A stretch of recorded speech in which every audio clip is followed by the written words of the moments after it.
Numerous air quality studies, including from CARB, California Air Quality Resource Board, have named submicron-sized particulates as being particularly harmful for human respiration. Through all the discussions today, I have not heard any mention of this fallout, and has this been studied, and also the effects of a highly reactive metal like aluminum on toxifying soils and waters? Large-scale intervention in Earth systems.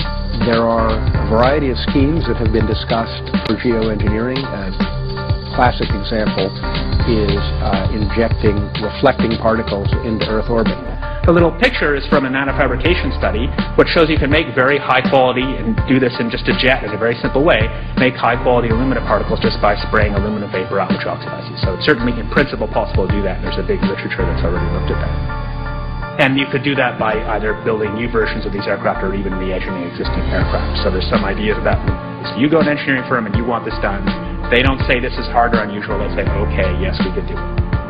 Aerosol geoengineering looks like it is so cheap that the cost is basically not going to be an issue. That means that implementation decisions will be risk-to-risk decisions.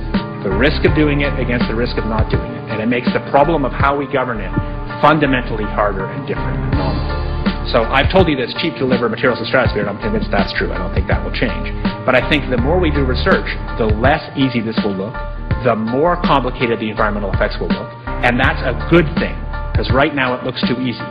So I think that if we do more research, we're likely to find out that it's harder and more complicated than we thought, and that the side effects are harder to manage, and that's a healthy outcome that will make it easier to do the management. Of course, the opposite reaction is possible. It's an empirical question how people will actually react to knowledge about this. Another reaction is to say, if these crazy scientists are so concerned about putting CO2 in the atmosphere, they want to think about these things, and that might actually mean we should be more serious about the risks of CO2 in the atmosphere. And by the way, it's not really a moral hazard, it's more like free riding on our grandkids. And by the way, it's not really a moral hazard, it's more like free riding on our grandkids. Numerous air quality studies, including from CARB, California Air Quality Resource Board, have named submicron-sized particulates as being particularly harmful for human respiration. Through all the discussions today, I have not heard any mention of this fallout, and has this been studied, and also the effects of a highly reactive metal like aluminum on toxifying soils and waters? So the collaborators of mine working on the aerosol scheme are actually folks from Carnegie Mellon who focused on human health impacts. And while we haven't published it, that was the very first thing we did, was do the order of magnitude calculation in level pencil and paper, but with an expert on human health impacts about whether there could be an issue. And for aluminum or other particles, there are a lot of toxicological things that need to get looked at seriously. But if you're just thinking about the sheer number of particles and the human health impact of small particles, the answer is, well, we haven't published it. That was the first thing we looked at with some of the leading experts who do epidemiological research on human health impacts, and it's not even close to being an issue. So 10 megatons of aluminum dumped into the atmosphere would have no human health impact. So let me be more careful here. To separate out the toxicological, so the alumina we've only begun to research and published nothing. The alumina we've only begun to research and published nothing.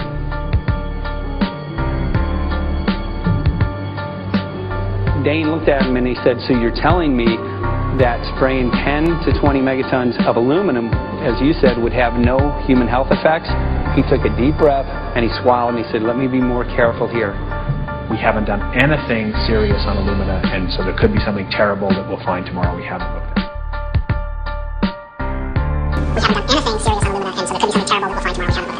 We haven't done anything serious on alumina, and so there could be something terrible that we'll find tomorrow we haven't looked at. And that, for me, that was the whole main point of what is going to be coming out to the public.